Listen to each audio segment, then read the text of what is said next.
जो महिला अपराध के टॉप 5 हिंदुस्तान में स्टेट हैं, उसमें सबसे ऊपर है उत्तर प्रदेश, दूसरे नंबर पे है महाराष्ट्र, तीसरे नंबर पे है राजस्थान, वेस्ट बंगाल। वेस्ट बंगाल को मैं इसलिए नहीं कह रहा हूं चौथे नंबर पे क्योंकि नई नई सरकार बनी है, आगे देखते हैं कैसे पिछले 15 साल वाला डेटा होगा, नई सरकार का डेटा होगा, 2024 का डेटा, इसीलिए मैंने हटा दिया, इसीलिए मैंने वेस्ट बंगाल को हटा दिया।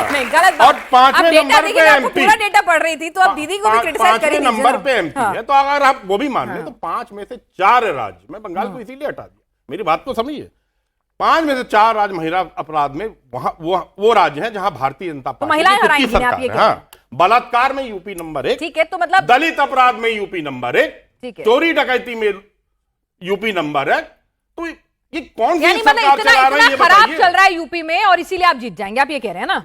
देखिए, अपना हनुमान जी की जरूरत नहीं पड़ने वाली है। देखिए पिनाक जी, फैसला जनता को करना है।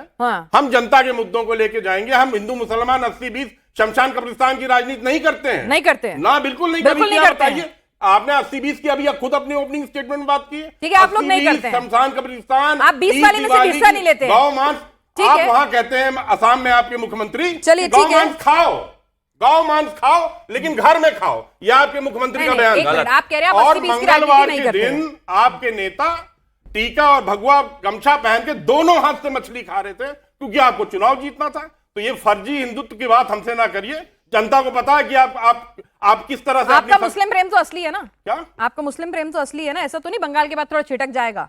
देखिए, हाँ, समाजवादी मैं आपको बता दे रहा हूँ, आप ठीक है, आप तालीम, अच्छा सवाल किया, बहुत अच्छा सवाल किया। मुसलमानों के नाम से तो सवाल भी अच्छा लगने लगता है इनको, समाजवादी वालों को। बोला गया, नहीं बोलिए, ठीक है, जहां तक समाजवादी पार्टी की बात है, हम बता तो दिया, हम पीडीए के प्रहरी हैं और पीडीए में 95% लोग आते हैं, हम पीडीए के प्रहरी हैं। और पीडीए ने किस तरह से भारतीय जनता पार्टी को उखाड़ के फेंक दिया कि बैसाखी पे आज तक आए हैं, एक सीट आगे नहीं बढ़ा पाए, 240 पे 240 ही रह गए हैं। ये पीडीए और अखिलेश यादव जी की देन है कि आज भारतीय जनता पार्टी की पूर्व बहुमत की सरकार नहीं है, ये है उनका करिश्मा।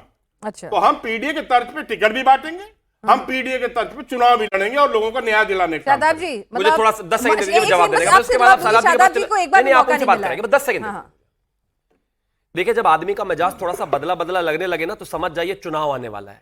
ये कल तक गाली देते फिरते थे, इनका एक सांसद ने राणा सांगा को गद्दार कह दिया था, आज उसके बारे में पोस्ट कर रहे हैं। हमें बताओगे आप क्या होता है गद्दार? सांसद का नाम बताइए।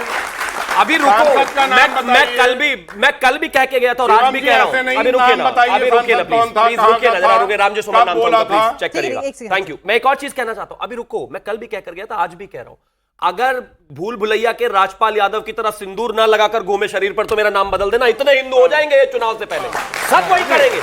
और अगर चुनाव में गलती से थोड़ा सा भी मैंडेट इधर उधर हुआ, फिर इनका असली रंग निकलकर सामने आता है। और कौन से पीडीए की बात कर रहे हैं? बहन कुमारी मायावती जी पर हत्या करने की कोशिश करने वाले लोग ये, ठीक है, बाबा साहब को गाली देने वाले लोग ये, पंडितों को गाली देने वाले लोग ये, कुछ नहीं है, ये तो सिर्फ तोड़ना चाहते हैं। ठीक है भाई, ये है को तोड़ के सरकार, भाई ठीक है, ऐसा कहां लिखा है भाई? ऐसा कहां लिखा है कि हिंदुत्व की बात सिर्फ आप ही कर सकते हैं, वो नहीं कर सकते? हनुमान की शरण में आप ही जा सकते हैं, वो नहीं जा सकते? उनको भी पूरा हक है। आपके संकट तो हारे वो, उनके संकट हारे तो दिक्कत। रुकिए एक मिनट, ठीक है शादाब, हम तो हाथ जोड़कर कहते हैं जाओ ना भैया। अब क्या मर्यादा पुरुषोत्तम भगवान श्री राम से लेटर लिखवा के लाए क्या इनके लिए? आओ, कौन रोक रहा है? लेकिन हम नहीं रोक रहे। वो पीछे से छुप छुप कर जो ऐसे ऐसे करके जिनसे वोट मांगने जाते हैं, उनका डर है इनको। हमसे नहीं रुक रहे, हम तो चाहते हैं सब। मुझे तो अच्छा लगता है जब ये हिंदुत्व की बात करते हैं। भाई आपको क्या लगता है, जरा बता दीजिए, जिस तरह से मुस्लिम वोट बैंक जो है इस बार छिटक गया, सबको लग रहा था बीजेपी का डर और हवा जो है मुस्लिम वोट का कंसोलिडेशन करेगा, दीदी को भी अच्छा खासा नुकसान किया। अब ये पार्टियां धीरे धीरे मुस्लिमों से भी एक डिस्टेंस बना लेंगी, आपको ऐसा लगता है, जो पूरे थ्रू आउट एक मुस्लिम वोट बैंक की राजनीति कर रही थी? नहीं, बिल्कुल ये बात सच है कि आज़ादी के बाद से आज तक स्वघोषित सेकुलर दल, चाहे वो नेहरू जी से लेकर लालू जी, मुलायम सिंह जी, ममता जी, अखिलेश जी, तेजस्वी जी, राहुल जी, सोनिया जी, इंदिरा जी, सभी को मुसलमानों ने विश्वास करके उनको मैंडेट दिया है, वोट दिया है, और ये कहकर के वोट दिया है कि हम लोग फिरका परस्त ताकतों को हराना चाहते हैं। लेकिन बदले में क्या मिला है? क्या उनको शैक्षिक आधार पर उनको कोई उन्नति हुई? क्या उनको आर्थिक आधार पर कोई मदद मिली? कुछ भी नहीं हुआ। आज दलितों से बदतर स्थिति मुसलमानों की क्यों है? भाजपा अभी सत्ता में आई है, 48 साल कांग्रेस ने, सपा ने, इन लोगों ने शासन किया। उत्तर प्रदेश में 2012 में इन्होंने कहा कि हम रिजर्वेशन देंगे आपको, नहीं दिया गया।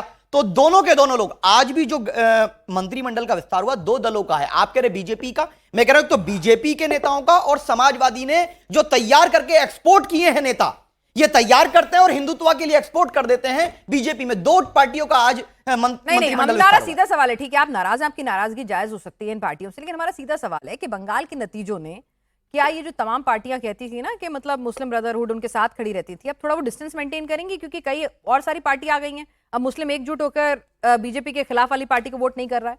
नहीं, बिल्कुल आपको ऐसा लग रहा है कि भाई ये लोग भी थोड़ा डिस्टेंस मेंटेन करेंगे? बिल्कुल बिल्कुल, ये बात सच है कि पिछले 4 साल में अखिलेश यादव जी ने मुसलमानों पर, चाहे मॉब लिंचिंग का इशू आया हो, मस्जिद मदरसा खानका या वक्फ का या वंदे मातरम इशू, कहीं भी उनके लिए स्टैंड इसलिए नहीं लिया क्योंकि वो सॉफ्ट हिंदुत्व के रास्ते पर जा रहे हैं और बीजेपी के ट्रैप में जा रहे हैं।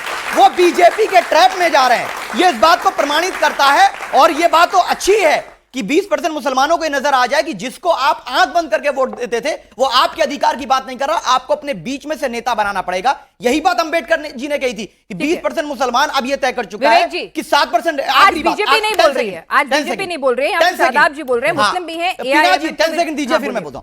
7% यादव भाइयों को 20% मुसलमानों ने 4 बार मुख्यमंत्री बनने का अवसर दिया। आज शैलेश जी या अखिलेश यादव जी ये चैलेंज के साथ कह रहा हूं कि घोषणा करें कि 1 साल के लिए मुख्यमंत्री मुसलमान होगा।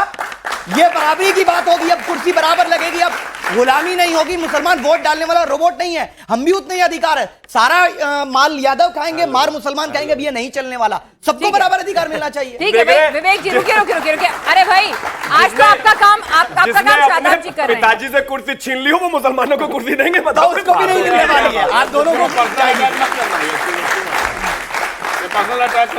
पर्सनल मत करिए, आप हमारे नेता को गाली दें, हम कुछ भी ना बोलेंगे। ठीक है विवेक जी, शादाब जी ने जो कहा, ठीक है भाई, उनका पूरा गुस्सा एक मुसलमान के तौर पे, एम के नेता के तौर पे वो निकल रहा है। वो तो सीधा आपसे पूछ रहे हैं, अखिलेश जी ने जब से सॉफ्ट हिंदुत्व की राह पकड़ी है, मुसलमानों को थोड़ा सा डिस्टेंस मेंटेन कर रहे हैं कि भाई ठीक है, आते हो आओ, नहीं आओ तो ठीक है। देखिए, मैं कितनी बार कहूं कि समाजवादी किस तर्ज पे काम कर रही है और किस फॉर्मूले से चल रही है, वो तो मैं 3 बार जब से आप डिबेट कर रहा हूं। उन्होंने जो सवाल किया उसका जवाब दे दें। मुसलमानों से दूरी जानबूझ के बनाई है क्या? नहीं, मुसलमानों से किसने दूरी बनाई है भाई? हम तो सबके साथ हैं, हम वो उनके भी नाराज हैं, साथ उनके हैं, मुद्दों पर आप हम आवाज नहीं पिछड़ों के उठाते। साथ हैं, हम दलितों के साथ हैं, हम अल्पसंख्यकों के साथ हैं। और अल्पसंख्यक में सिर्फ मुसलमान नहीं है, अल्पसंख्यक में क्रिश्चियन भी हैं, सिख भी हैं, बौद्ध भी हैं, सब हैं, हम सबके साथ हैं। समाजवादी पार्टी की वो नीति कभी नहीं रही है।